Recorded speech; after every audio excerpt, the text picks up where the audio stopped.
I'm Bobby Lee, and this is the Bobby Lee Show. Today we have with us Eustace Mullins, a lecturer, an author of many books, a scholar, Washington and Lee University, and today we're going to be talking about several different subjects.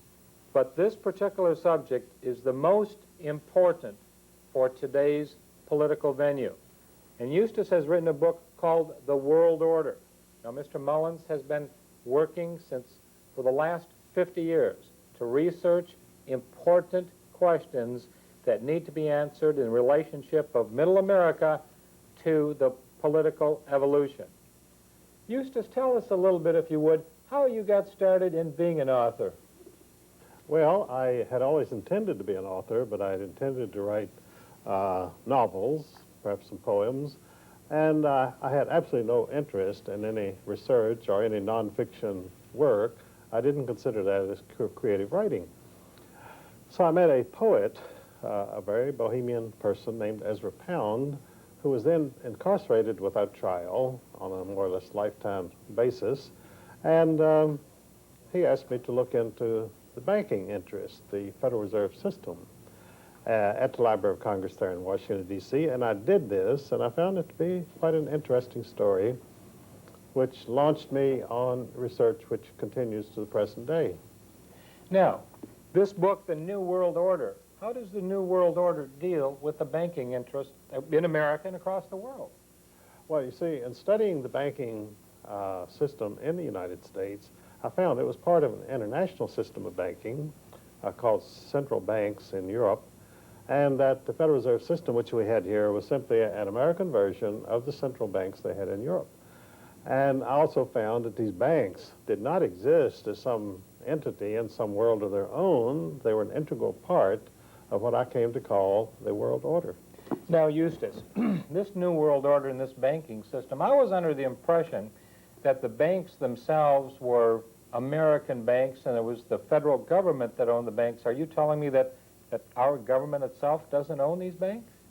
Well, our government doesn't own anything. We really don't have a government. We're just a colony of England. How can you say that, a colony of England? Why, I know that they have the Republican Party and the Democrat parties, and I go down to the local bank and I can cash a dollar bill, can't I?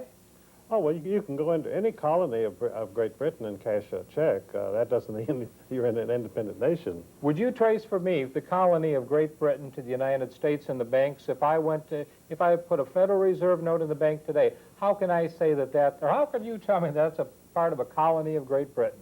Well, you see, we started out as a colony of Great Britain, and then presumably we won political independence in the American Revolution. But you see, the American Revolution was not against the bank. The American Revolution was against King George III. So we won against King George III, but we didn't win against the Bank of England, of which King George III was a major stockholder.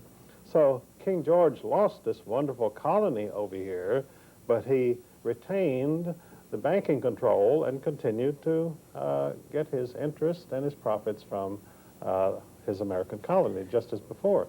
Okay, let's go from King George to the Federal Reserve. What happened in between? Because there was some time in there, and some people say that Andrew Jackson was one of the best presidents this country ever had.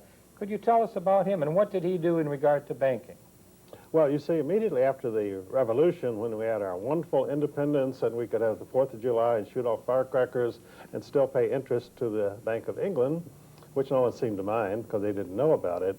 And so Andrew Hamilton reestablished the Bank of England presence in the United States of America immediately after the Revolution, called the First Bank of the United States, which Jefferson strongly opposed. And when Jefferson became president, he refused to renew the charter of this foreign central bank, the First Bank of the United States, so it went out of existence. And in revenge for that, England declared war on us, and we had the War of 1812, which was simply a banking war. Of course, you won't read that in any history book in England or in the United States. They tell you that American seamen were being impressed by the British Navy. They would stop American ships and impress American seamen. And this was the occasion of the war. Well, it had nothing to do with it. It was simply the Bank of England said, we're going to punish the United States for refusing to renew the charter of the First Bank of the United States. So anyway, the first Bank of the United States disappeared, and then Nicholas Biddle, an agent of James Rothschild of Paris, chartered a second Bank of the United States. And it was doing quite well until Andrew Jackson came along, and he said to the bankers, "You are a nest of vipers, and by God, I will rout you out." And so he did. He removed all of the government deposits from the Second Bank of the United States in 1836, which caused it to collapse. And in revenge, the Bank of England suspended all American paper, which caused the first Great Depression in the United States, called the Panic of 1837. That was strictly a banker's panic.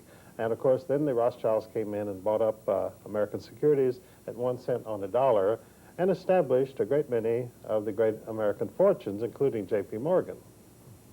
But Andrew Jackson himself, you would credit him with at least taking a stand against this banking monopoly that is destroying his America. Well, he was a general and a patriot and an American, and to him, the bankers were Satan incarnate. They were robbing and looting this country.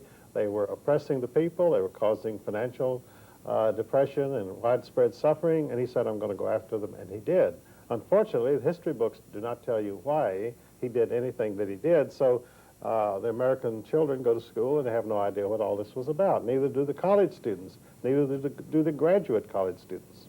You know, I saw a beautiful statue of Andrew Jackson not long ago up in Jacksonville, Florida. And a lot of people don't realize that the state of Florida, the first governor, was Andrew Jackson. Yes, that's right. And the city of Jacksonville was named after this wonderful patriot and hero of the American middle class. Now, let's go a little bit further. You mentioned the word Rothschilds. Where did that name come from, please? Well, there was a family of moneylenders in Frankfurt, Germany, named Bauer, which means peasant. And why these moneylenders were trying to call themselves peasants, I don't know, because none of them had ever been near a plow in their life.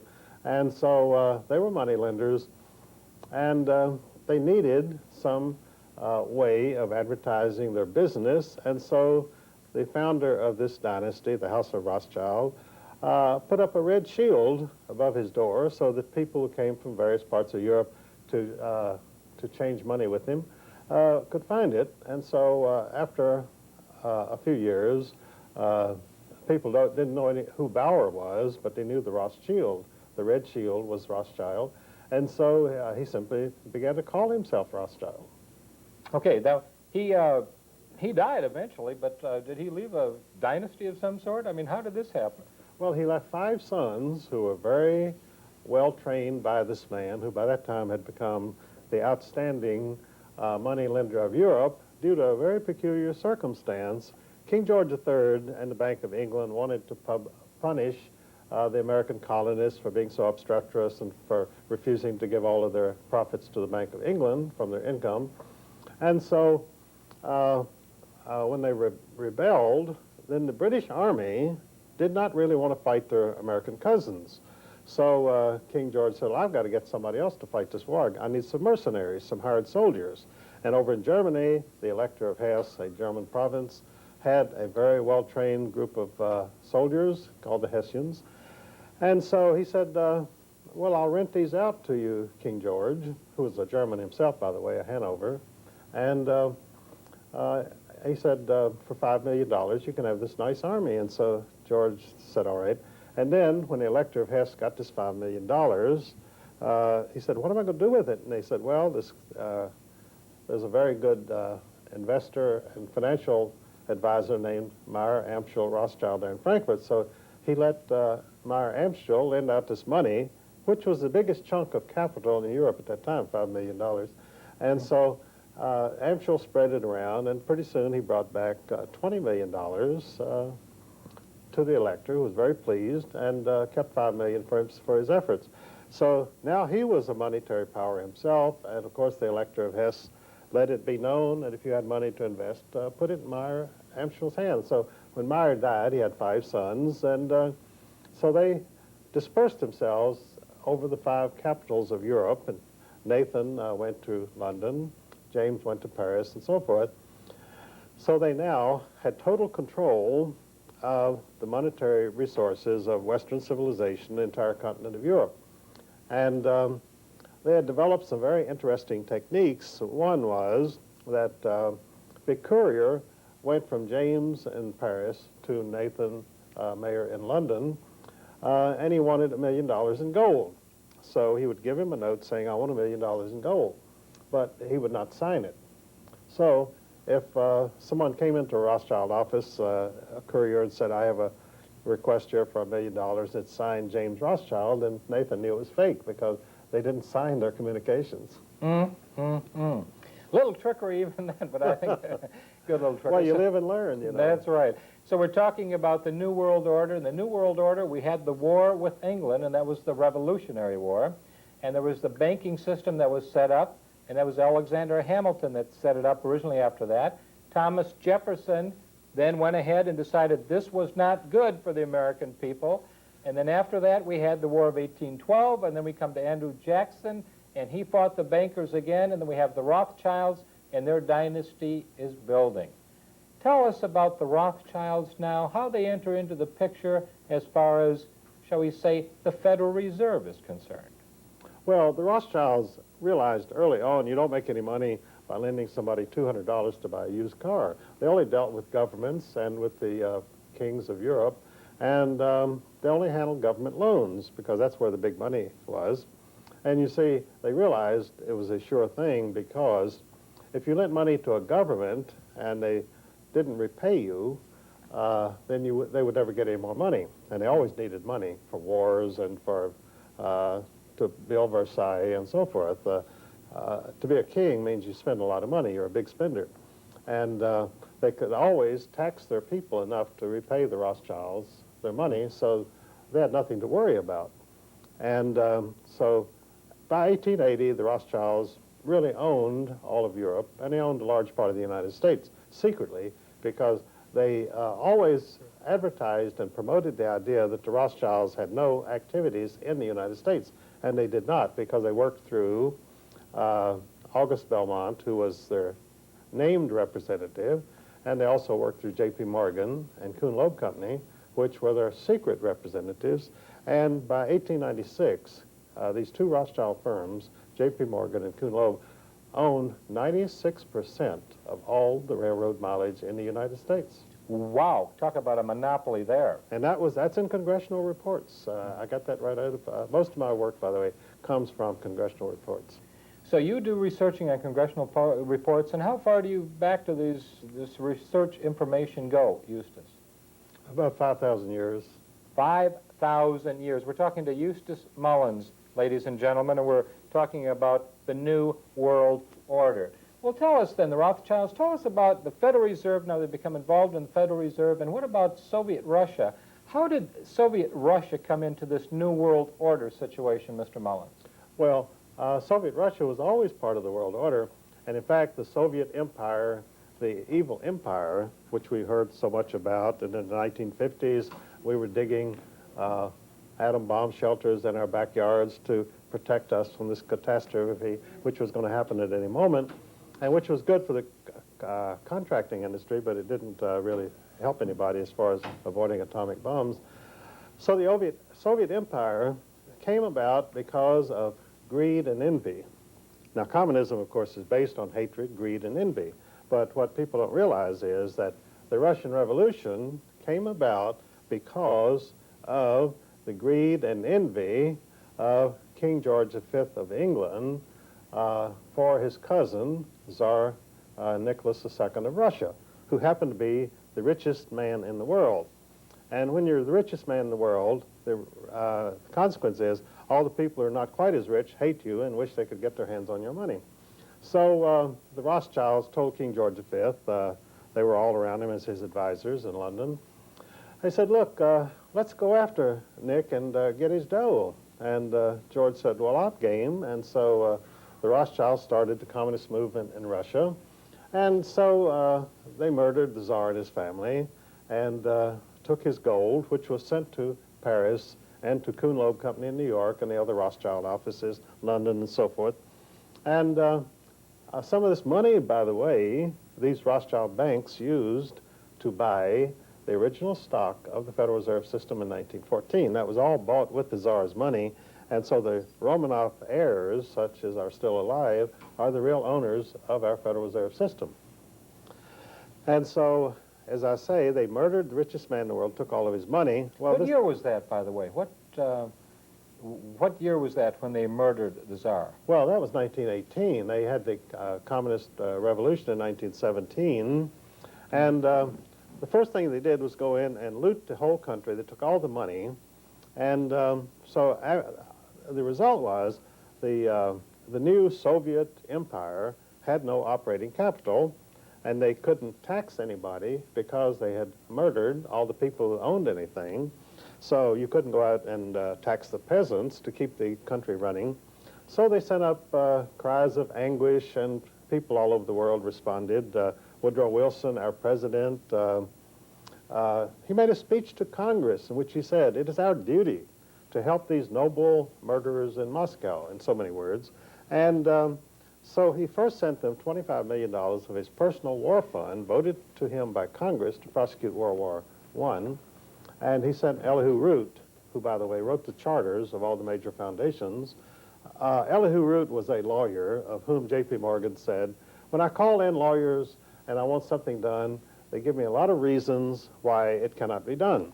He said, "When I call in Elihu Root says, 'What do you want me to do?' And I tell him, and he does it." So that's why he became the lawyer for the big bankers in this country. Now, tell me, Eustace, because there's a lot of people that have said that the banking themselves, that the communist revolution was started on Wall Street. Is that a true fact or not, Eustace Mullins? It's absolutely true. All of the money for Wall Street, for the Bolshevik Revolution, came from Wall Street, really from Rothschild firms, but it would have been too obvious if the Rothschilds of London were sending all their money over to Russia to help the communists. So they did it through their favorite patsy, which is the American government. And they even formed a special firm on Wall Street in 1916 to finance the communist revolution in Russia, which was called American International Corporation. And its directors were Percy Rockefeller, the richest men in the United States, including a financier named George Herbert Walker, who just happened to be the grandfather of George Bush, our president. Now, how does this George Bush fit in now? George Herbert Walker Bush, the former president, or about to be president of the United States, formerly anyway, how does he fit in with his father, and was it his father and the Rockefellers and the Harrimans and the Brown brothers? Did they all work together as far as this New World Order is concerned? Well, the New World Order is a group of insiders. It's sort of an international mafia, and they either work together or they get eliminated. I mean, these people have to cooperate because the death sentence is automatic if you don't. And you don't say, "I'm going my way, to heck with you," because if you go your way is straight down. And so George Bush was like a lot of scions of these World Order families. That is, he was unemployable. I mean, if he came in to be interviewed and there were 8 people there, he would be the 8th one that you would hire if you had to hire 8 people. And, you know, Lyndon Johnson... They should have had 7 others when he was running for president of the United States. Well, it's too bad they didn't. Lyndon Johnson was quite a perceptive guy. He was a Texas redneck, and he came to Washington, and he looked at all these bright young men at the Central Intelligence Agency who were from the wealthiest families in the United States. They were there as a lark. They wanted to play James Bond, and their families would do... and as Lyndon said, he said, the CIA is composed of scions of wealthy families whose families would never dare let them near the business because it would be dissolved within 6 weeks.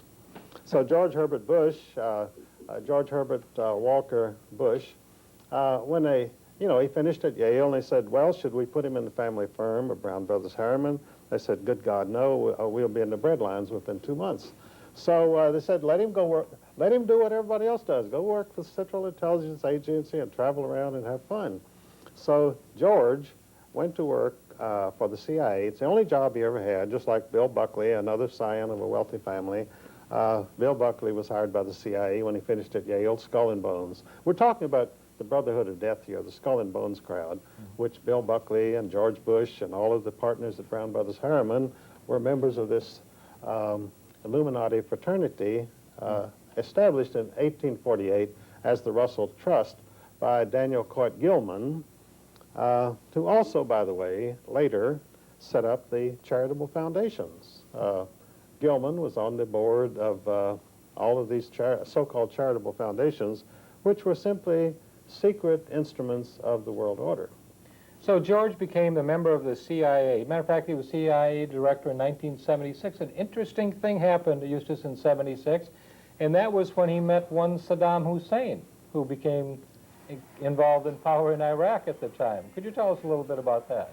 Well, George was always a business partner of Saddam, and he claimed he didn't know him, so he deliberately, when he was on camera, he always mispronounced his name. He always called him Saddam, as though he were trying to call him a sodomite, I don't know. But anyway, they have been business partners that goes way back.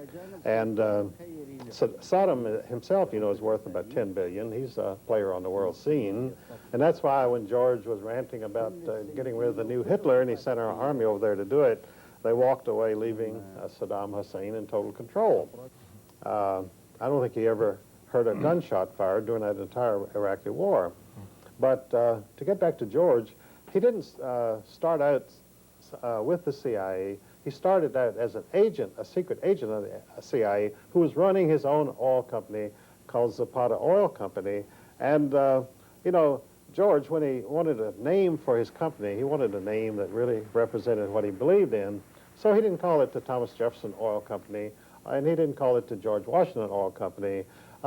He looked down at Mexico, where you had a communist revolutionary named General Emiliano Zapata. And Emiliano was quite a bloodthirsty guy. His idea of a good time was to go into a village and line up all the women and children and shoot them. So George said, this is my kind of guy. So he named his oil company Zapata Oil Company, which showed the kind of people that he would like to have around him. And the Zapata Oil Company was never anything but a front for the CIA. They did a lot of work in Mexico and in the Gulf of Mexico for the CIA. And of course, when you had the supposed attack against Castro to wipe out communism in Cuba, George was in on the planning, and of course they bought 2 ships to haul the fighters, freedom fighters, to Cuba. And they named one of them Barbara, after his wife, and they named the other ship Zapata, after his oil company. So George was pretty well inside all the way. And, of course, they never intended to overthrow Castro. You see, when you set up a regime that you control, like in 1917 they set up the Bolshevik regime, and the American taxpayer supported the Soviet empire from 1917 right up till the time it collapsed. And the only reason it collapsed was that the United States was bankrupt. They couldn't send them any more money. So we destroyed communism by going bankrupt ourselves, which I guess is one way of doing it. You said one time, Eustace, that the Russians have been trying to make it through the winter every winter since the inception of the communism, and we've been helping them through the winter. Well, the guy who helped them first was Herbert Hoover.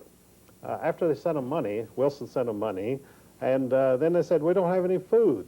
So Herbert Hoover, the great engineer, who was a Rothschild employee, after he had been banned for life from the London Stock Exchange as a thief and an embezzler, and the Rothschilds said, boy, we want this guy on our side. Sure. So they hired him as a director of Rio Tinto Zinc, one of their family firms.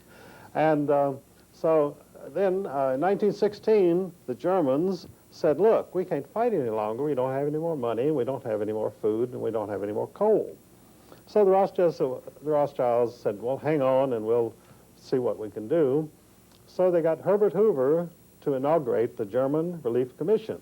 But since we were at war with Germany, they couldn't well call it the German Relief Commission, so they called it the Belgian Relief Commission. And the Belgians were suddenly were astounded to find out that they were all starving when they had just had the best crop year they ever had. But anyway, the Belgian Relief Commission, which, by the way, was one of the greatest thieveries in the world. Herbert Hoover and his pals who ran this operation, they all came out of it multimillionaires. And Herbert Hoover, several times, remarked very sourly, some of these days, some prying SOB is going to want to look at our books. Well, no one ever did, and they kept their money.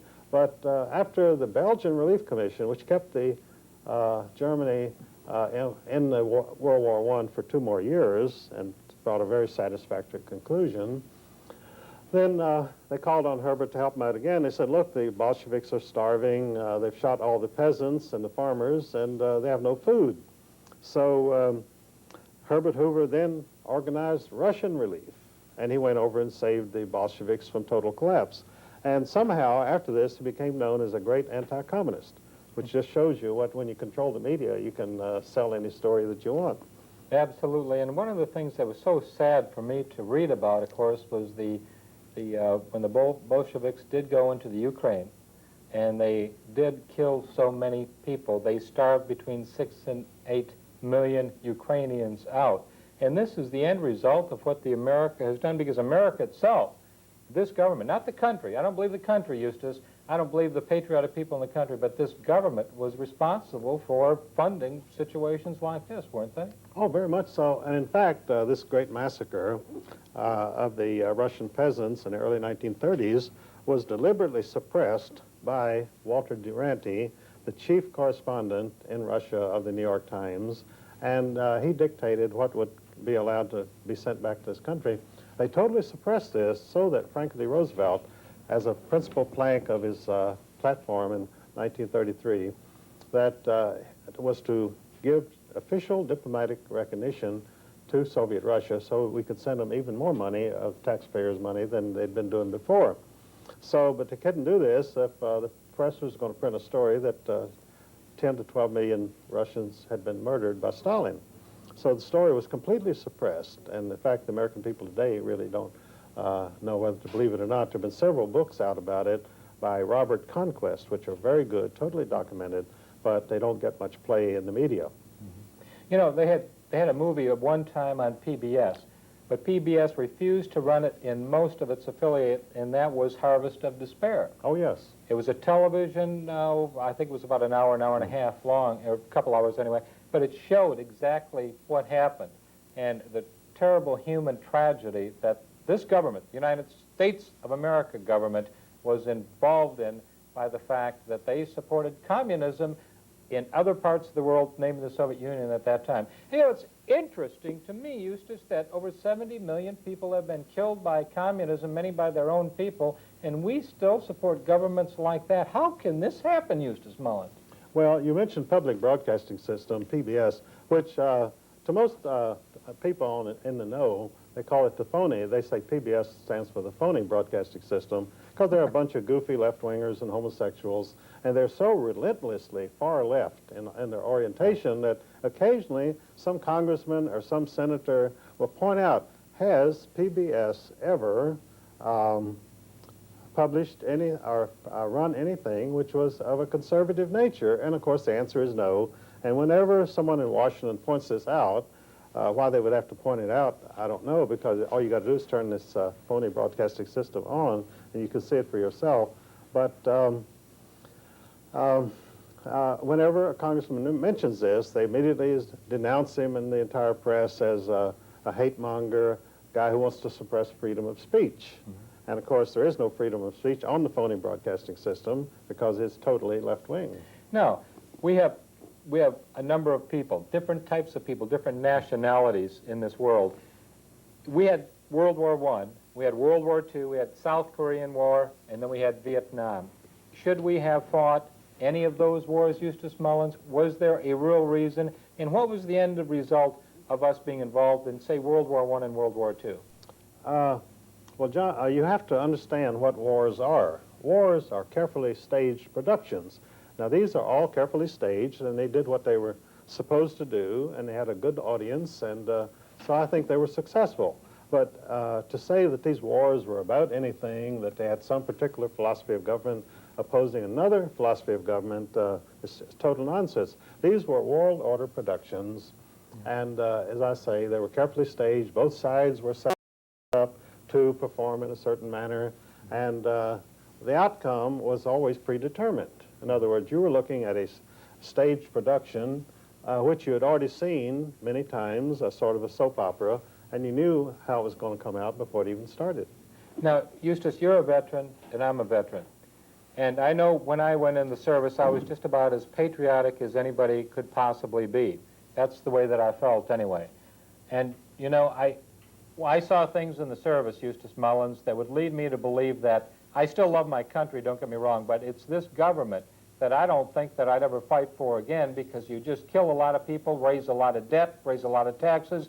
I come back, the people are far worse off than they ever were before, and we seem to be enslaving ourselves. Is this true, or am I imagining things?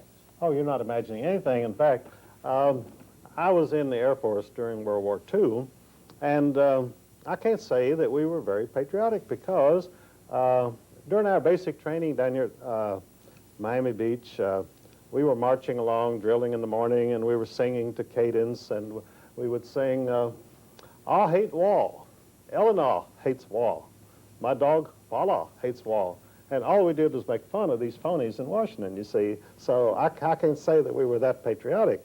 And over in England, whenever Winston Churchill came on, Evelyn Waugh, one of the most famous English novelists, pointed out in his memoirs that whenever Winston Churchill came on the radio while they were sitting around in their officers' club with one of his great speeches, they would sit around, they would laugh themselves to tears at this old drunk, you see.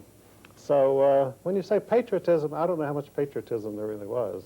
Tell us a little bit more about Winston Churchill. Was he a bought and paid for? Yes, Winston Churchill at times spoke out against communism. You know, he was a son of a syphilitic named Randolph Churchill, but whether apparently he didn't inherit the taint, but anyway, he was always a little goofy, and he was really a drunk. If he didn't have his 2 quarts of whiskey a day, he really didn't know where he was.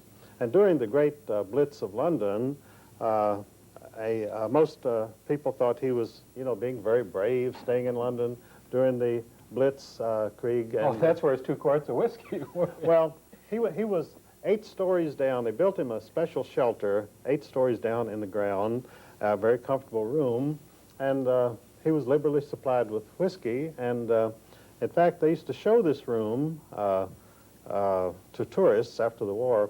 But a historian named David Irving did a new biography of Winston Churchill, and he was an establishment historian. He was published by Macmillan, which is owned by the Rothschilds. And so he sent this new biography of Churchill to the offices of Macmillan, in which he went in at some length about how this old drunk slept out the war in this special room underneath London. And they said, oh, no, you can't print that. And he said, well, that's the key to my whole biography. And so they said, well, goodbye. And they refused to print the book. And he finally got it out on his own, and he started touring and lecturing on some of his discoveries, with the result that Canada officially banned him from entering Canada as a very dangerous person, because he was telling the truth about Winston Churchill. And they have riots when he speaks, you know, and it's all very exciting. We're talking with Eustace Mullins today, ladies and gentlemen, and this is the book. It's The World Order and it's about our secret rulers. It's extremely, extremely important that we understand what is happening in America today, because we do have a $4 trillion debt. The nation is on its way down. We've become a third world entity. And we used to be the finest, the strongest, the most industrialized, the #1 nation in the world. And our education system also used to be the very best. We're having severe problems, ladies and gentlemen, and that's why Bobby Lee is here today with Eustace Mullins, one of the patriots and the heroes of the truth and the Jeffersonian philosophy of government.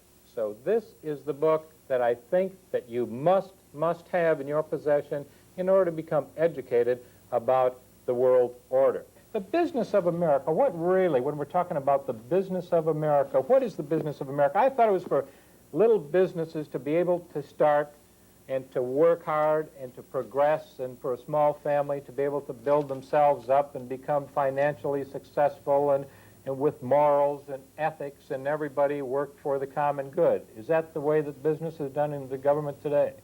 No, that's the myth. But we, unfortunately, you and I are talking here today about the reality. We could talk about myths all evening if we wished, but if we're going to talk about reality, then we have to say that this is a soap opera from Hollywood, the American dream. What we are facing today is the American nightmare, a wholly owned colony dictated to by aliens, in which the chance of a young person today of making it is almost nil, unless he happens to be a scion of one of the insider world order dynastic families, as George Bush was. Now, George Bush, of course, his path was smooth. He was a member of the Brotherhood of Death from Yale University. And we were so lucky to have him replaced by Bill Clinton, apparently from Middle America, the heartland of America, a Rockefeller protege, a Rhodes Scholar. There's never been a Rhodes Scholar. They're the Rothschild Scholars, but they didn't want to call themselves Rothschild Scholars, so they named themselves Rhodes Scholars. So we have now in Washington Bill Clinton, a Rothschild Scholar and Rockefeller protege. You know, the Washington Post on June 21st explained the sudden meteoric rise of Bill Clinton when you had all these people contending for the presidential nomination in the Democratic Party, and they all looked equally qualified. They all looked equally stupid, and which would satisfy the American people. And they were all lawyers. And they were all lawyers, and they were all proteges and insiders. You had Albert Gore, whose family has lived off of largesse from Arm & Hammer for many years, the founder of the Communist Party of the United States. And this has all been printed in the Washington Post and many other places. So suddenly the Rockefellers said, well, it's time for the show to be over. And so Senator J. Rockefeller and David Rockefeller notified them, Clinton is the man. I want all you other people to disappear. And so Clinton came forth as #1 Rockefeller choice. You know, it's amazing. Of course, you know, to me, from changing from George Herbert Walker Bush to Bill Clinton is just like leaving the soiled diaper on the baby and just changing the safety pin. Very good analysis. But it was money bought and paid for, as you know, and Jackson Stevens loaned Bill Clinton $2 million, and that was back in, I believe, around February. So, and Bill Clinton was really kind of almost getting down towards the bottom of the heap for those 7 individuals that at first had decided to run for President of the United States on the Democratic ticket. And all of a sudden he had this money. He came into Georgia, he had 26 people that he employed as far as being front people. And pretty soon he took Georgia in the South, and he was well on his way. And I think that was pretty close to it. But he was bought and paid for, you're saying. You're saying that Bill Clinton himself is bought and paid for, and are you telling me that we voted for a change, and the change isn't going to come to our benefit, Eustace? Well, that reminds me of a story I heard in my small town in Virginia. And these 2 businessmen were talking, and one of them had a bill that he wanted to be approved in Congress. And he said, I wonder if I couldn't influence Congressman so-and-so in Washington to vote for this bill if I, you know, just bought him. And the other man said, don't be ridiculous. That's the most insulting thing I ever heard of. He said, Congressman so-and-so was bought and paid for long before he ever got to Washington. and that's an honest congressman. Once he's bought and paid for, you know, he stays bought and paid for, I guess. Absolutely. He goes off the block. He's no longer available. Right. We're coming to today, and we're coming from George Bush to Bill Clinton. What do you see in the future for America for the next 10 years, Eustace Mullins? This new world order, is it taking shape, or do you think that all of a sudden we're going to come to critical mass and it's all going to disintegrate before our very eyes? Well, I think we're at critical mass already.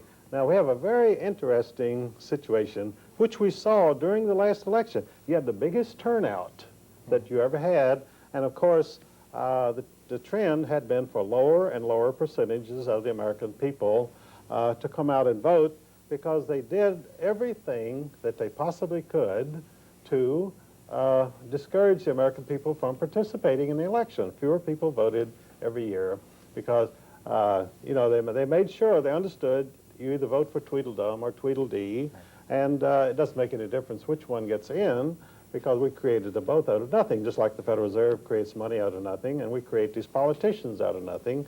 And when you look at them, you can see that they come from nothing. There's no question. Absolutely nothing. There's no question about that in anyone's mind. Well, this time, you suddenly had a wild card, and that was a billionaire named Perot.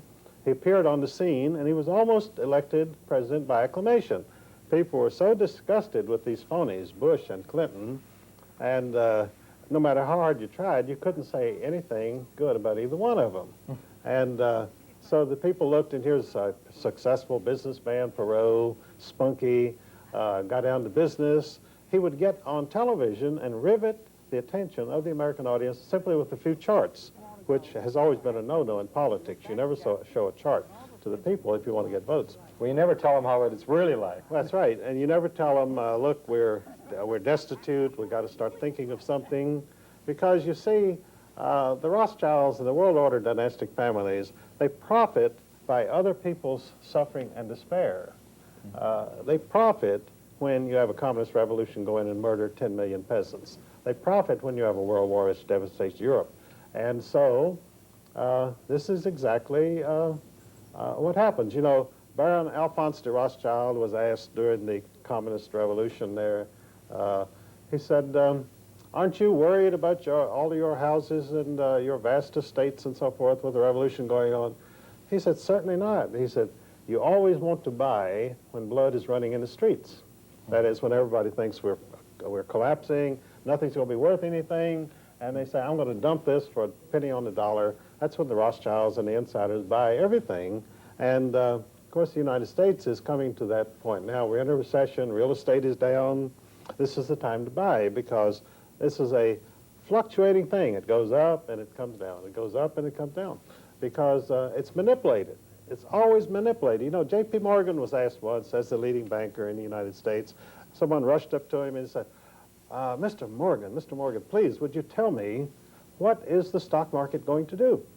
He said, sir, it will fluctuate. I love it. That's a great story. Let's go back to the dynasties, because one time I heard you speaking, Eustace, and you said that there are 3 tiers as far as the dynasty of families is concerned, from the Rothschilds and the New World Order. Could you explain that 3-tier system to me? Well, nothing can really function unless there's a hierarchy. Somebody at the top has to tell the people lower down what to do and how to think and how to act and so forth. So in the world order, you have a very distinct hierarchy. Dynastic families who can trace their lineage back thousands of years, and because they have learned to survive and how to manipulate other people to do their will. And that's all being a member of the world order means. You know how to use other people and profit by them. And whether you slaughter them or rob them or torture them, whatever you do, you make money at it. And this is what they do. So in the world order, you have a top hierarchy of first-tier rank of dynastic families composed really of the old surviving aristocracies of Europe, the black nobility they're called. They're called the black nobility because they came from the darker strain in the aristocracy of Europe. And the old Viking, blue-eyed, blonde aristocrats, more or less, were pushed into the background, or they intermarried with the black nobility and became contaminated, and this is what you have. Of course, the surviving royal family in Europe today is the royal family of England, and they have been black nobility since the 12th century, when the Este family of Italy married into the British royal family. So the first rank, first tier is the old aristocracies of Europe, plus what they call their Hofjuden, their court Jews, which are the Rothschilds and families of that nature, who are able to raise money for them and keep them functioning. Now, in the second tier of world dynastic families, the world order, you have the families who themselves are enormously rich and powerful, but their duty is to serve as courtiers to the first tier of dynastic families. And people in that category are the Rockefellers, the Harrimans, the Morgans, and so forth. Now you have a third tier of dynastic families who serve the second tier. They're never allowed to approach the real top people in the first tier, but they can only serve through serving the second tier. And these are families like the George Herbert Walker Bush family. George Herbert Walker was president of W.A. Harriman Company, and the Bush family's entire career in banking was to serve the Harriman interests, who in turn served the Rothschilds. So that's why I began to use the term about Bush as a dynastic family in the world order of the third tier. And it was picked up, and I see it popping up everywhere. They say, George Bush is a third-tier family. They don't even know what they're talking about. They don't explain it because they don't know how to explain it, but that's at least it. Much of my material, by the way, Bob, I see popping up all over the place because it goes into the system and it's sort of piped in and begins to be picked up by people. For instance, columnists like Pat Buchanan and James Kilpatrick, every once in a while they'll pick up something of mine. Pat Buchanan had a column not long ago in which he denounced the Trotskyite wing, the neoconservatives of the Republican Party, which I had been speaking about publicly for about 5 years, and so, which I describe in my book of The Rape of Justice. I give you the whole story about that takeover. And as I say, it's rather flattering to see these things come out in public piecemeal. They never really explain it, and of course they never attribute it to my writings, but at least it's getting around, and that's helpful. Now, we've had this last election, of course. H. Ross Perot did an excellent job, a wonderful job. He only collected 20%, though, because of the fact I think a lot of people in the media themselves always kept saying, well, a third party can't win. And yet we've had a two-party system in this country, but some people say it's just one party. It's the Democrat wing of the Communist Party or the Republican wing of the Communist Party. Could you explain that? Could that be true at all? Well, it's been true since 1933. You see, you had a man in a wheelchair running for governor of New York named Franklin D. Roosevelt, Delano Roosevelt, and he was the grandson of the most successful opium dealer in Hong Kong named Warren Delano. And, you know, the myth about the great fortunes of this country is that these were hard-working people who saved their money and built important businesses. The fact is, most of the old family money in this country came from dealing in drugs and dealing in slaves, the slave trade and the world opium trade. And of course the Delano Roosevelts. Well, we've become the slaves now, but they're still dealing in slaves. Well, what has happened in this country and over the world is we have reverted, through the world order, we've reverted to the Middle Ages. We have a feudal system now in which you might say futile system because of the way it works, but it's a feudal system in which you have the serfs and you have the lords in the castle, and that's it. And there's not to be anything in between. You see, the great achievement of Western culture, of European culture, was to produce, to move from the Middle Ages into modern times by producing a middle class, a hardworking, thrifty, sober group of people who created businesses and went into production, and they built homes and businesses and so forth, and they brought prosperity. But you see, when you're very rich, you don't like to see prosperity. I mean, what's the good of having money when everybody else has money, you see? So the world order, they want to see everybody poor. Then they can control them, is that it? They can control them, and also it's much more satisfying to have a castle and a yacht if you know that all the peasants down there will never have these things and compete with you, you see. Right. So the world order is a monopoly system, and they make their money out of monopolies, and with their monopoly they control the governments, they control the banks, and they set their prices, and it's an extortion system, really, just like the Internal Revenue Service in this country. I traced it right back to the Middle Ages, the black hand of the mafia, and all of their techniques and all of their goals come right out of the black hand. Well, I'd like to give that IRS a backhand for their black-handedness, to tell you the truth. How do we turn this around? If they allegedly have the power, and money is power, Eustace, and a lot of people say they've got all the money, you know, they have control of the government, they have control of the Republican Party, Democrat parties, they have the bureaucracy. Well, how do you fight a little bit of strength like that? Well, I have to disagree with you there, Bobby Lee. Money is not power. Knowledge is power. Okay. And unfortunately for the world order people, information is catching up with them. You have channels of mass communication. In fact, if we were to get on national television with 30 minutes of what we're talking about today, you would have a revolution in this country. They can only survive by desperate defensive measures, by keeping us from reaching the American people with the truth, and of course we're fighting to do it despite of. And that's been what my 50-year career has been, to bring the knowledge that I have and that Ezra Pound imparted to me almost 50 years ago to the American people. And of course, the reason you had this great turnout in this particular election that just passed was the American people knew something was wrong, and some of this material was leaking out. You know, I've circulated over 1 million books and over 1,000 articles in the past 50 years, and the information is getting there. Even though, to the national media, I still do not exist. I'm a non-person. And that's one of the things that they try to do, Eustace, isn't it? I mean, it's they either smear people or they don't allow them to be able to present their knowledge. There's so many different ways, techniques that they have that are certainly un-American. Well, the publishing industry in this country is totally owned.